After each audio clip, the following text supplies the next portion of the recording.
أما بعد فأعوذ بالله من الشيطان الرجيم بسم الله الرحمن الرحيم ألم يروا إلى الطير مسخرات في جو السماء ما يمسكهن إلا الله إن في ذلك لآيات لقوم يؤمنون والله جعل لكم من بيوتكم سكنا وجعل لكم من جلود الأنعام بيوتا تستخفونها يوم ظعنكم ويوم إقامتكم ومن أصوافها وأوبارها وأشعارها أثاثا ومتاعا إلى حين۔ سورۃ النحل کی دو آیتیں آیت نمبر 79 اور 80 کی تلاوت کی گئی ہے۔ سورۃ النحل کے آیتوں میں اللہ رب العالمین نے اللہ کو پہچاننے کے بہت سے طریقے اللہ رب العالمین نے بتایا ہے، اور اللہ رب العالمین نے اس سورت کے اندر انسان پر بہت سے انعامات اور احسانات جو کیے ہیں اس کو اللہ رب العالمین نے واضح کیا ہے۔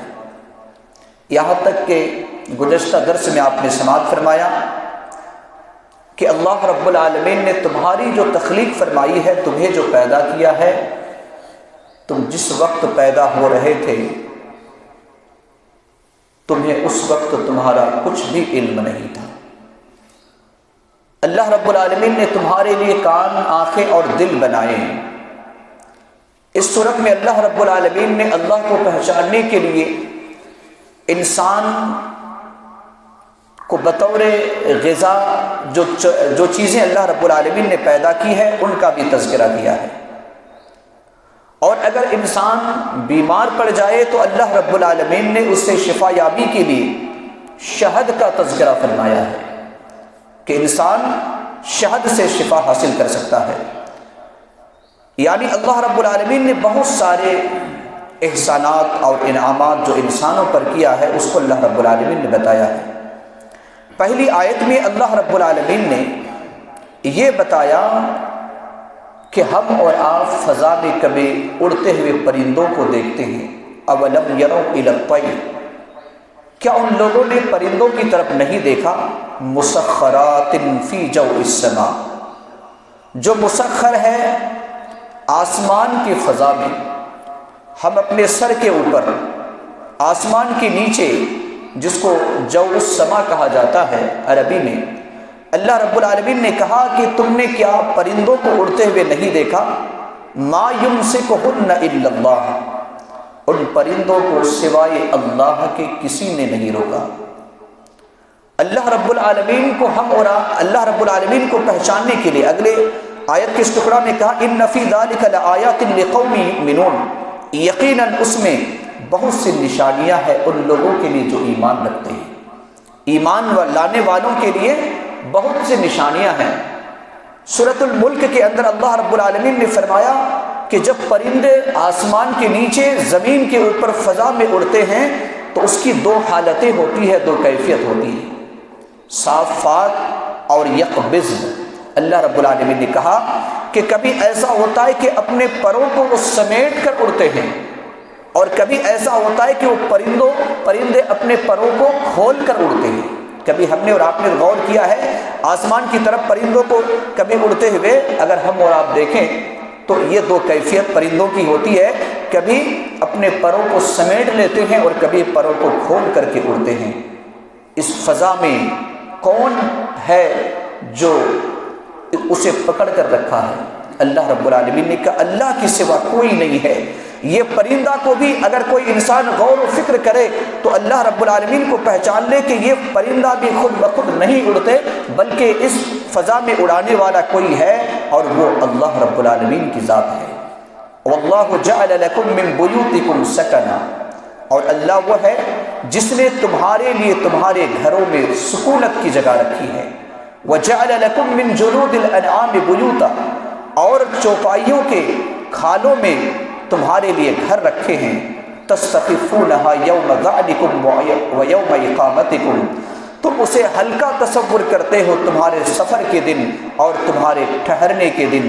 ومن اصوافہا واوبارہا واشعارہا، اور اس کی اون، اس کے بال اور اس کے روؤں سے اثاثہ بہت سے سامان ہے، وہ متاعا الی حین، اور ایک متعین وقت تک فائدہ اٹھانا ہے۔ اللہ رب العالمین نے اس آیت مبارکہ میں اپنی کئی نعمتوں کا ذکر کیا ہے۔ سب سے پہلی نعمت اللہ رب العالمین نے بتایا کہ تمہارے گھروں میں تمہارے لیے سکونت رکھی ہے۔ انسان دنیا بھر کی تھکاوٹ ہر جگہ پر انسان محسوس کرتا ہے، لیکن اس انسان کو سکون اگر ملتا ہے تو اپنے گھر ہی میں ملتا ہے۔ اگر آپ کا گھر چھوٹا ہی کیوں نہ ہو، آپ کا گھر مٹی ہی کا کیوں نہ ہو، آپ کے گھر میں ساری سہولیات کیوں نہ ہو، لیکن آپ اگر ایک بادشاہ کے محل میں بھی جا کر رہیں گے تو وہ سکون آپ کو نہیں ملے گا جو آپ کو اپنے گھر میں ملتا ہے۔ اللہ رب العالمین نے بتایا کہ تمہارے گھر میں سکون کس نے بنایا ہے؟ اللہ رب العالمین نے بنایا ہے۔ اور بادشاہ کے شاہی محل تمہارے گھر کے سامنے وہ فیل ہو جاتے ہیں اور تم اسے کچھ بھی آرام کی جگہ تصور نہیں کرتے ہو۔ دوسری چیز اللہ رب العالمین نے بتائی کہ چوپائیوں کی جو کھال ہے، چوپائیوں کی کھال سے بھی لوگ گھر بناتے ہیں۔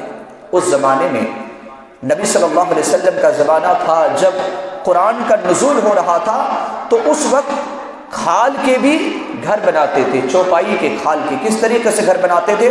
اللہ رب العالمین نے بتایا کہ اس کھال کو تم اپنے سفر میں اور کبھی اپنے اقامت یعنی ٹھہرنے کی جگہ میں اس کو آسانی کے ساتھ لے کر جاتے ہو اس کھال کو، اور جہاں تمہیں ضرورت پڑتی ہے تم تمبو لگا دیتے ہو اور تم گھر بنا کر کے وہاں پر رہتے ہو۔ زمانہ قرون اولا میں یا پھر جس وقت قرآن کا نزول ہو رہا تھا اس وقت لوگ اسی سے گھر بنایا کرتے تھے، سفر میں جاتے تھے۔ جیسا کہ آج ہم اور آپ دیکھتے ہیں کہ ہر جگہ پر ہوٹل موجود ہے، لاج موجود ہے، لیکن وہ زمانہ تھا جس وقت لوگ اپنے گھروں سے گھر کو لے کر نکلتے تھے تو اس کا گھر کیا ہوتا تھا؟ جانوروں کی کھال ہوا کرتی تھی جو لوگ اپنے ساتھ لے کر کے نکلتے تھے۔ پھر اللہ رب العالمین نے بتایا کہ اسی چوپائی کے اون سے اور اس کے روئے سے اور اس کے بال سے بھی بہت سے فائدے ہیں۔ ہم اور آپ دیکھتے ہیں کہ بھیڑ کے جو اون ہے اور اسی طریقے سے اونٹ کے جو بال ہے اور پھر اسی طریقے سے بکری کے بال، ان سے بہت سارے سامان بنائے جاتے ہیں جو ہمیں اور آپ کو معلوم ہے کہ کتنی چیزیں بنائی جاتی ہیں۔ اس کی کھال سے بھی، اس کی روح اور اسی طریقے سے روئیں اور اس کے بال سے بھی بہت ساری چیزیں بنائی جاتی ہیں۔ اور اللہ رب العالمین نے کہا کہ وہ متاع الی حین، یہ ایک وقت تک فائدہ اٹھانا ہے۔ ہم اور آپ کبھی گرمیوں کے موقع پر یا عام دنوں میں اگر ہم اور آپ چمڑے کے جوتے پہنتے ہیں تو کیا ہم نے اور آپ نے غور کیا کہ اللہ کی عظیم نعمت ہے؟ کیا ہم نے اور آپ نے کبھی ابھی سردیوں میں جو وہ لباس پہنتے ہیں جو اون اور بال سے بنے ہوئے لباس ہے جس سے ہم اور آپ گرمی حاصل کرتے ہیں، کیا ہم نے اور آپ نے کبھی غور کیا ہے کہ یہ بھی اللہ رب العالمین کی عظیم نعمت ہے؟ اللہ رب العالمین نے کہا کہ یہ فائدہ اٹھانا ہے ایک متعین وقت تک۔ جیسے عام طور پر سردیوں میں ہم اور آپ فائدہ اٹھاتے ہیں تو یا انسان اپنی زندگی تک فائدہ اٹھاتا ہے، یہ اللہ رب العالمین کی عظیم نعمت ہے۔ تو اللہ رب العالمین نے یہاں پر جو بطور خاص جانوروں کا ذکر کیا ہے، گھروں کا ذکر کیا ہے، یہ اللہ رب العالمین کی عظیم نعمت ہے۔ ہماری اور آپ کی ذمہ داری ہے کہ اللہ کی عظیم نعمتوں سے فائدہ اٹھا کر اللہ رب العالمین کا شکر ادا کرے۔ یہ اللہ رب العالمین کا مطلوب اور مقصود ہے۔ اللہ رب العالمین ہم تمام لوگوں کو ان باتوں پر عمل کرنے کی توفیق عطا فرمائے۔ آمین وآخر دعوانا الحمد للہ رب العالمین۔ سبحانک اللہم و بحمدک، اشہد ان لا الہ الا انت، استغفرک و اتوب الیک۔